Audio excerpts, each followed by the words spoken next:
The Eastern Sierras definitely hold a special place in my heart.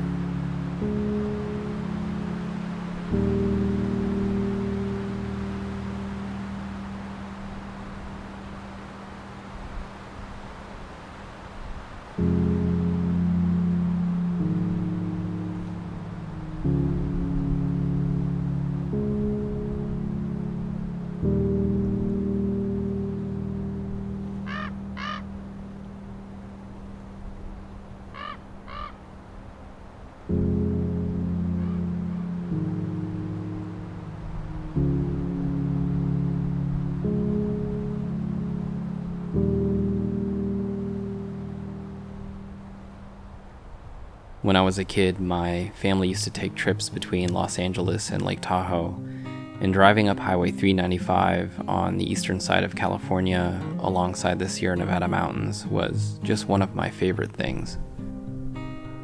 It's among this dramatic landscape that I've had some of my fondest memories. It's here where I first met my wife and where we hiked together to the top of the tallest mountain in the contiguous US. Hello from the top of Mount Whitney. You made it.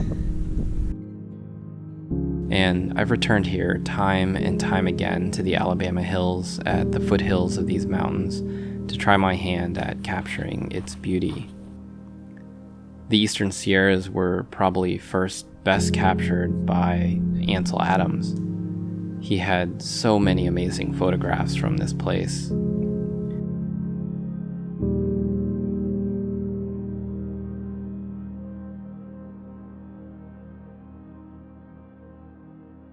If Ansel Adams loved to shoot it, then there's definitely something special about it.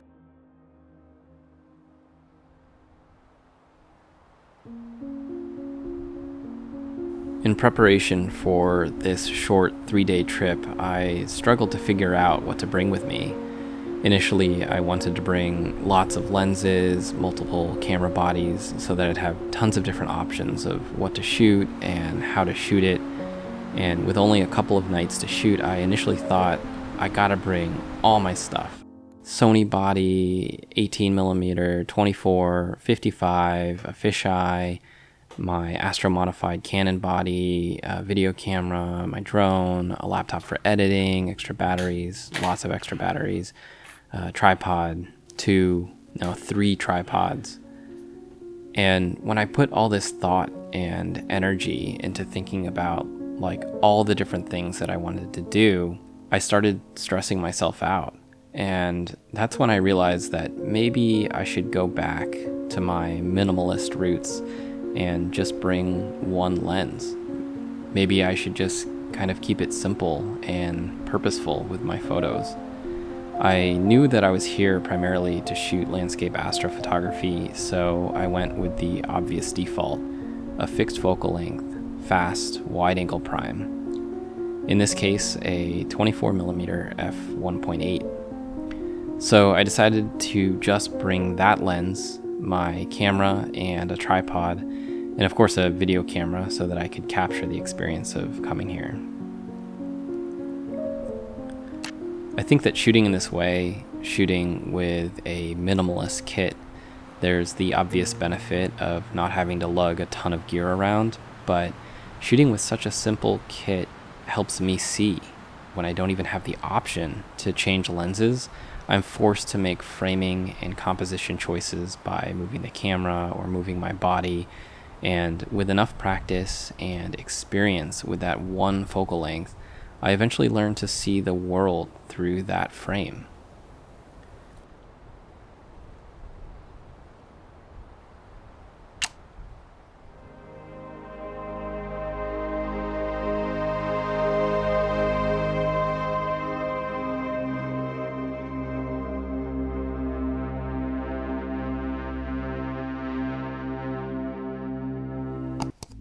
And for these edits, I also took a relatively minimalist approach just by using a couple of Lightroom presets. I spent the last couple of years distilling down my most commonly used editing techniques into a set of Lightroom presets that I can apply really quickly to get the look that I want. Most of them utilize Lightroom's new AI masking tools, and that's allowed me to reduce what was a fairly complex editing process down to just a click or two. Along with all the different style presets that I created, there's also a matching cube LUT file for use on video with most video editors like Premiere or DaVinci Resolve. And actually all the footage for this film was color graded using the Rebellion LUT from my preset pack for the final color pass. I've packaged up these presets into a pack that anyone can download and use on their photos. It's called the Rebellion pack, and it can be found on lonelyspec.com.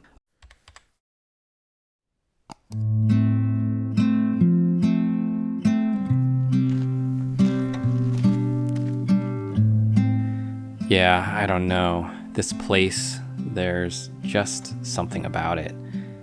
The feel of it, the feel of being here, and the quietness at night. It's just so still and so quiet and beautiful.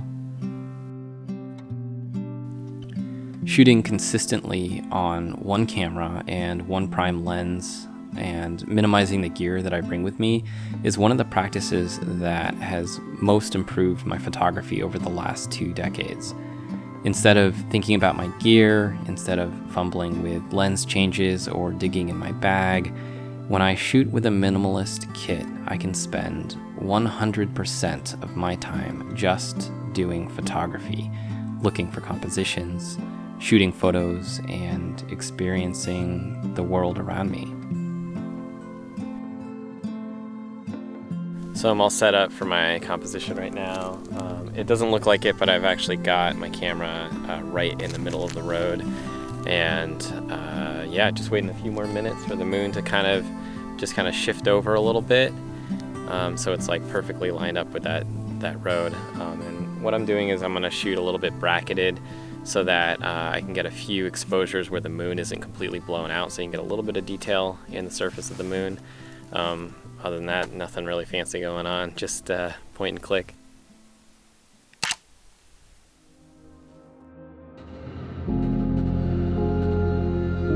And the landscape here is just wild.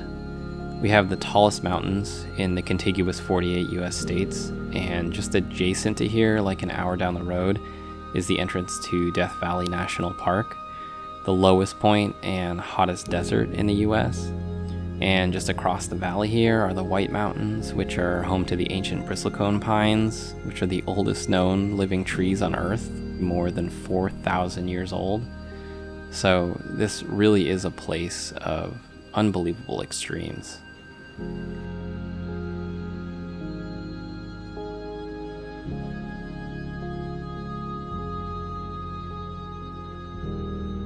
And you know, I think just in terms of photography, it's a place that I'll always come back to.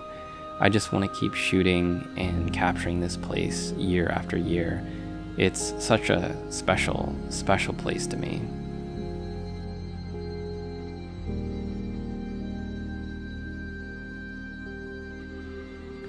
Coming here is like coming home. It's one of those places that just feels almost built for astrophotography.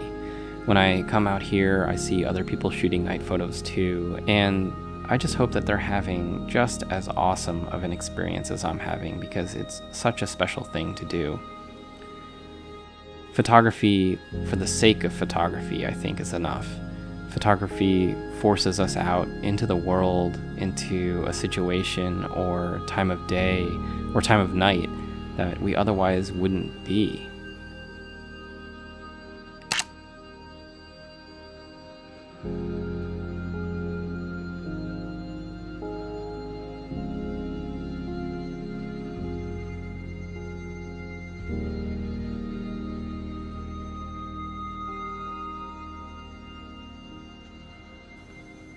Photography gives us a reason to have an experience that most people won't have.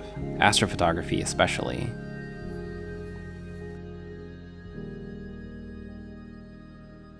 So on this trip, I was actually invited by another astrophotographer, Mike Abramian, and his friend Arnie to join them in trying to shoot the Perseid meteor shower.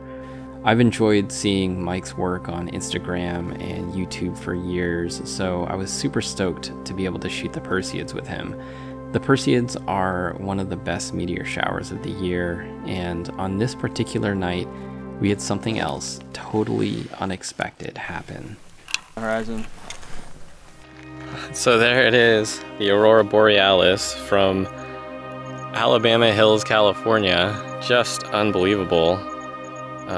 Seeing it super far south like this, and it's all across the northern horizon. This is looking almost due east, and you can sort of pan around here. You can see it's just lighting up the sky to the north there. A few minutes ago we just got some really strong colors.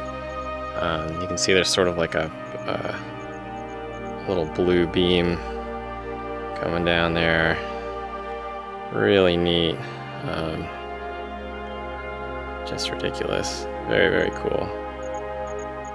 Unprecedented for this area. Like, I've never seen anything like that.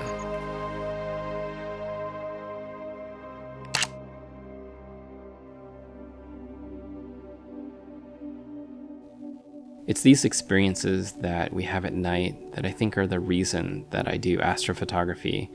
The pictures are just a side effect, you know, the photographs themselves are just a side effect of the doing of astrophotography. And I like doing astrophotography for doing astrophotography. I like being out here in the quiet and the dark and just being able to look up at the sky and feel the scale of our galaxy.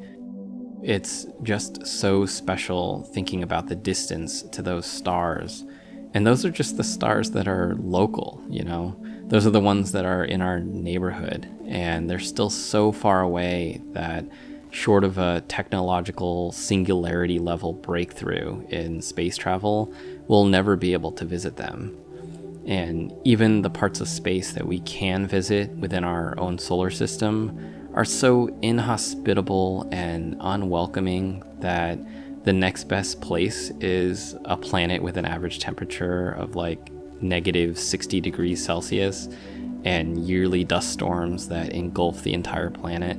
So right now, the only place that we know to harbor life is right here on Earth. And I think that's just such a humbling thing. It really makes you think about how special a place the Earth is and just how lucky we are to be able to experience it.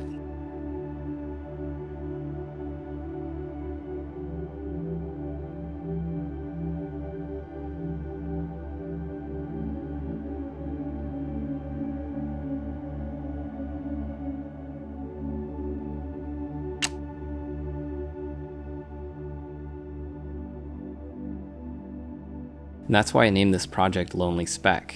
It's because the lonely speck it's not me, it's us, it's the Earth.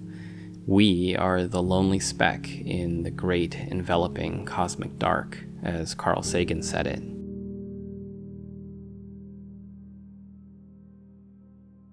That's an excerpt from Carl Sagan's Pale Blue Dot. There's a specific section in this book about the pale blue dot image, which is a photograph of the Earth taken from out past Saturn by the Voyager space probe. Voyager took a sort of mosaic portrait of our solar system, which is a series of photographs of each planet that was visible to it.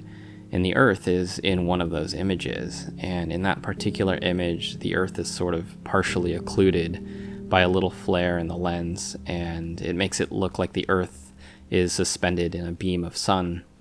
It's just all alone in a mostly dark blackness of space. It was the most distant photograph ever made of the Earth, and Carl Sagan does an amazing job of describing how much value and meaning an image like that has, and he captures so eloquently how important it really is to take care of our planet and the people with which we all share it. I loved that monologue so much that it became the mantra, the reason behind what I wanted to capture, and the motivation to capture images like I do, these wide-angle landscape astrophotos. There's something about an astrophoto that also includes the Earth in it. It like suddenly gives us perspective of us, you know? I think that a successful landscape astrophoto is one that's more about the Earth than it is about the sky. I think that the sky in there, having the Milky Way in there, seeing the galactic center, you know, those are all just tools to show our relative smallness, if you will. And that's kind of why I do it. I want these images to almost make the Earth look small, but also capture just how beautiful it is. I want to show that we already live in paradise if we're willing to take care of it. We are part of the heavens, and the heavens are a part of us. Maybe sometimes we just need to look back down at this thing beneath our feet, perhaps in this case with a camera lens, to realize it. So the next time I go shooting, I'm going to remember the same practice that I employed on this trip. I'm going to keep it simple. One camera, one lens, a tripod, a big memory card, and a pocket full of batteries.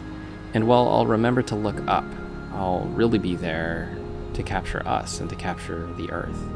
And perhaps, if I'm really lucky, one of my photos might inspire some of us, as Carl Sagan said, to deal more kindly with one another, and to preserve and cherish the pale blue dot, the only home we've ever known.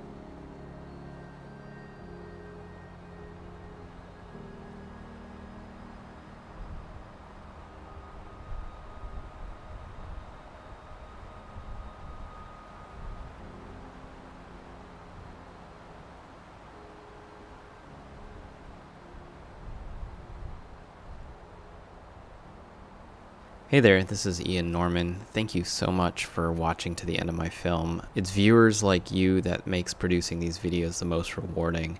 And since you stuck around, maybe you liked it. If that's the case, please give it a thumbs up. And if you're not already subscribed, please click that subscribe button to follow us here on YouTube, and click the little bell drop down to get notified whenever we publish a new video. I want to extend a special thank you for watching. So the first 100 subscribers who use the code YouTube will receive $10 off our new Rebellion preset pack. Like I mentioned before, all the photos that I shot during the film were edited using the Rebellion preset pack, and even the video was color graded with one of the video LUTs that's also included in the pack. You can find our new preset pack, all of our downloadable tools, as well as gear reviews, tutorials, and inspiration on lonelyspec.com.